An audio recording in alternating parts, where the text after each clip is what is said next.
بسم اللہ الرحمن الرحیم الحمد للہ رب العالمین والعاقبۃ للمتقین والصلاة والسلام علی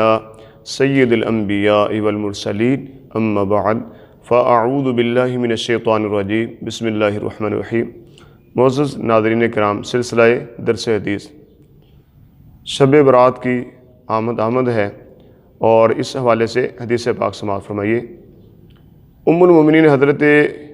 سیداتنا عائشہ صدیقہ رضی اللہ تعالیٰ عنہ آپ بیان کرتی ہیں کہ ایک رات نبی کریم صلی اللہ علیہ وسلم کو میں نے اپنے گھر میں موجود نہ پایا کہ آقا علیہ الصلوۃ والسلام اپنی ازواج مطہرات کے گھر میں باری باری آپ آرام فرمایا کرتے تھے۔ تو اس رات ام المومنین حضرت سیدہ عائشہ صدیقہ رضی اللہ تعالیٰ کے گھر میں آرام کرنے کی باری تھی۔ تو آپ فرماتے ہیں کہ جب رات کو میں نے اٹھی تو میں نے دیکھا کہ حضور بستر پر موجود نہیں ہیں، تو میں آپ کو ڈھونڈتی ہوئی نکلی اور دیکھا کہ جنت البقیع میں آپ پہنچی، اور آپ فرماتی ہیں کہ میں نے دیکھا نبی پاک صلی اللہ علیہ وسلم جنت البقیع کے اندر اپنے سر مبارک کو آسمان کی طرف اٹھایا اور اللہ تعالیٰ سے التجاؤں میں مناجات میں مشغول ہیں۔ اور جب حضور نے مجھے دیکھا تو فرمایا کہ اے عائشہ، تمہیں یہ اندیشہ ہوا کہ اللہ اور اس کا رسول تمہارے ساتھ ظلم کریں گے، تمہارے ساتھ ناانصافی کریں گے؟ تو میں نے عرض کی یا رسول اللہ صلی اللہ علیہ وسلم، حضور میں نے یہ خیال کیا کہ آپ کسی دوسرے زوجہ محترمہ کے پاس شاید ان کے گھر میں تشریف لے گئے۔ تو آپ نے آقا علیہ الصلوۃ والسلام نے ارشاد فرمایا کہ بے شک اللہ تعالیٰ نصف شعبان کی شب کو، جس کو ہم لیلۃ القدر، جس کو ہم شب برات کہتے ہیں، تو ہمارا کہ اللہ عز و جل نصف شعبان کی شب کو آسمان دنیا کی طرف اپنی شان کے مطابق نزول فرماتا ہے۔ یہ اب یہ شعبان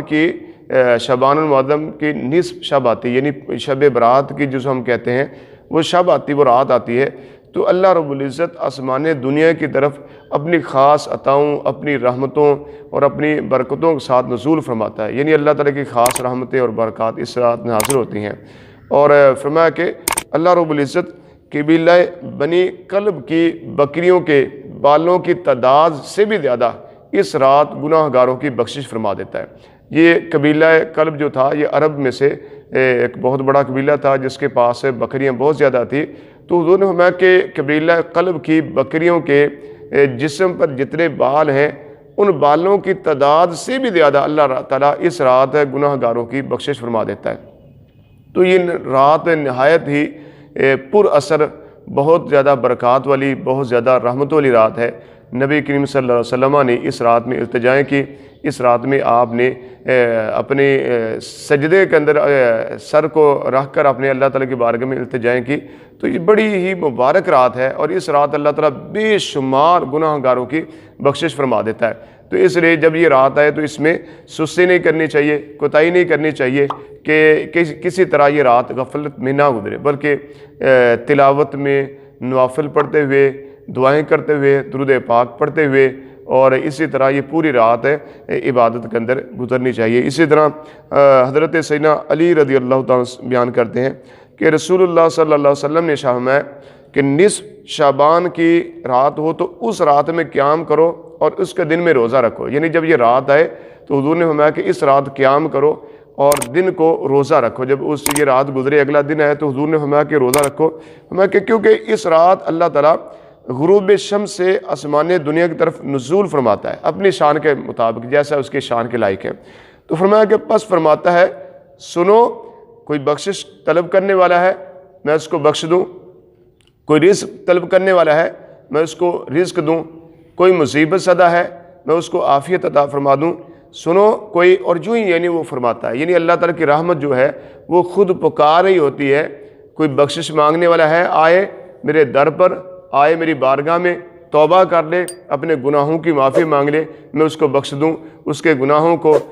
نیکیوں میں تبدیل فرما دوں۔ اور پھر اللہ تعالیٰ فرماتا ہے کوئی رزق مانگنے والا ہے، کوئی رزق ویسے پریشان ہو، آئے رزق مانگے میں اس کو رزق عطا کر دوں۔ کوئی مصیبت کا مارا ہے، کوئی بیماریوں کی وجہ سے پریشان ہے، کوئی گھریلو نچاکیوں کی وجہ سے پریشان ہے، کوئی کاروبار کے سے پریشان ہے، طرح طرح کا کوئی بھی کسی میں مصیبت زدہ میں وہ گرا ہوا ہے، آئے اس کو میں عافیت عطا کر دوں۔ اور فرمایا سنو کہ اس کے علاوہ اور بھی جو ہے انسان کی مشکلات پریشانیاں ہیں، تو اللہ تعالیٰ کی رحمت خود بندوں کی طرف متوجہ ہو جاتی ہے، اور خود وہ رحمت پکار رہی ہوتی ہے، آؤ رزق مانگنے والوں میں تمہیں رزق عطا کر دوں، آؤ بخشش مانگنے والوں آؤ توبہ کر لو میں تمہارے گناہوں کو بخش دوں، اور آؤ عافیت مانگنے والوں میں تمہیں عافیت عطا کر دوں۔ تو یہ رات بہت ہی زیادہ برکتوں والی، رحمتوں والی، سعادتوں اور کرم والی رات ہے۔ تو اس رات میں اپنے گناہوں کی بخشش مانگے، اس رات اللہ تعالیٰ سے رزق مانگے، اس رات اپنی مصیبتوں سے پریشانیوں سے عافیت مانگے، اور اس رات جو بھی حاجتیں ہیں اس کو پورا کریں۔ جب یہ رات گزرے تو اگلا دن ہو تو اس دن کو روزہ رکھیں۔ اس کے بارے میں ہے کہ اس شب میں روایات میں ہے کہ اعمال نامے اٹھا لیے جاتے ہیں، یعنی پورا سال جو ہم اعمال کرتے ہیں، کوئی نیک کام کرتا ہے، نیکیاں کرتا ہے تو جو کرامن کاتبین فرشتے ہیں اس کی نیکیوں کو لکھتے ہیں، کوئی برے اعمال کرتا ہے تو اس کے برے اعمال کو بھی لکھتے ہیں۔ تو انسان کے جو اعمال کا پورے سال کا جو رجسٹر ہے اس کے جو وہ سارا کا سارا اعمال نامے جو ہے وہ اٹھا لیے جاتے ہیں، پھر نئے اعمال نامے دے دیے جاتے ہیں۔ تو اس لیے جب یہ رات آئے تو ہو سکے تو ایک دن پہلے بھی اس سے روزہ رکھیں، اور شب یہ گزرے تو اگلے دن بھی روزہ رکھیں۔ جب آپ کے اعمال نامے اٹھائے جائیں تو ان میں سب سے آخری عمل ہو وہ روزہ ہو، جب نئے اعمال نامے ہوں تو اس میں بھی سب سے پہلا دن ہو وہ روزے کے ساتھ ہی نئے اعمال نامے کی ابتدا ہو۔ تو اس لیے کوشش ہمیں کہ ایک دن شب برات سے پہلے بھی روزہ رکھ لیں اور اگلے دن بھی روزہ رکھیں، تاکہ اعمال نامے کے آخری دن بھی روزہ ہو اور اگلے جو نیا اعمال نامہ اس کی ابتدا بھی روزے کے ساتھ ہو۔ تو اس رات کو خصوصاً اللہ تعالیٰ کا کرم مانگتے ہوئے اور عبادت میں، تلاوت میں، ذکر و اذکار کے اندر اس رات کو گزارنا چاہیے۔ حدیث میں ہے، روایات میں ہے کہ کچھ بدنصیب ایسے ہیں کہ جو اس رات بھی عظیم رات جب اللہ تعالیٰ کی رحمت خود پکار رہی ہے کہ آؤ بخشش مانگنے کے لیے میں تمہیں بخش دوں، آؤ مصیبت زدہ میں تمہیں عافیت دوں، آؤ رزق مانگنے والوں میں تمہیں رزق دوں، جب خود وہ پکار رہا ہے، لیکن کچھ بدنصیب ایسے ہیں کہ جو اس رات بھی بخشش سے محروم رہتے ہیں۔ یعنی جب اللہ تعالیٰ کی طرف سے بخشش عام ہے، رحمت عام ہے، کرم عام ہے، اس کی رحمتوں کے دریا بہہ رہے ہیں، تو لیکن اس میں کچھ ایسے محروم بھی ہیں کہ جن کو اس رات بھی بخشا نہیں جاتا۔ وہ کون سے ہیں؟ وہ ایک تو ماں باپ کا نافرمان، جو اپنے ماں باپ کے ساتھ بدتمیزی کرتا ہے، ماں باپ کو تنگ کرتا ہے، ان کا دل دکھاتا ہے اور ان کی خدمت سے محروم رہتا ہے، تو وہ شخص بھی اس رات بخشش سے محروم رہتا ہے۔ اور دیکھیں کہ ماں باپ ایک بہت بڑی نعمت ہے، بڑی عظیم نعمت ہے۔ ایک شخص کعبۃ اللہ کا طواف کر رہا تھا اور اس نے نبی کریم صلی اللہ علیہ وسلم کو دیکھا تو حضور کی بارگاہ میں حاضر ہو گیا اور اس سے آ کر عرض کی کہ یا رسول اللہ، یہ جو میں نے کندھوں پر اٹھایا ہوا ہے یہ میری والدہ محترمہ ہے، اور میں ان کو یہ حج کر طواف کروا رہا ہوں، تو کیا میں نے اپنی ماں کا جو حق ہے وہ ادا کر دیا؟ تو نبی کریم صلی اللہ علیہ وسلم نے ارشاد فرمایا کہ تمہاری ماں نے جو تمہاری طرف دیکھ کر ایک مرتبہ مسکرائی تھی، شاید یہ اس کا بدل ہو سکے۔ یعنی پوری زندگی کے حقوق تو بڑی دور کی بات ہے، تو یہ شاید ایک مرتبہ یہ مسکرانا شاید یہ اس کا بدلہ ہو سکتا ہے۔ تو والدین بہت بڑی نعمت ہیں، ان کی قدر کریں، ان کی خدمت کریں۔ حدیث پاک میں کہ جنت ماں کے قدموں کے نیچے ہے، اور باپ جو ہے جنت کا درمیان والا دروازہ ہے۔ یعنی ماں کی خدمت کرنے سے بندہ جنتی بن جاتا ہے، لیکن جنت میں داخل تب ہوگا جب وہ جنت کے دروازے سے داخل تب ہو سکے جب اس نے اپنے باپ کی بھی خدمت کی ہو۔ تو ماں کے قدموں کے نیچے جنت ہے، اور فرمایا گیا کہ باپ جو ہے یہ جنت کا درمیان والا دروازہ ہے۔ یعنی ماں کی خدمت سے جنتی بندہ بنتا ہے، اور باپ کی خدمت سے جنت کے دروازے سے گزر کے جنت میں داخل ہوگا۔ تو اس لیے ماں ہو باپ ہو دونوں کی خدمت کریں۔ اور اسی طرف ہمیں کہ دوسرے جو سود خور ہے وہ بھی اس رات بخشش سے محروم رہتا ہے۔ سود بڑا ایک بہت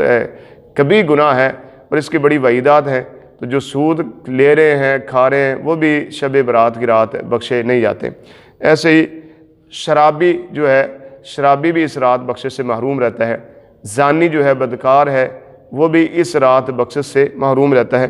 اور جو چغل خور ہے، چغل خور بھی اس رات بخشش سے محروم رہتا ہے۔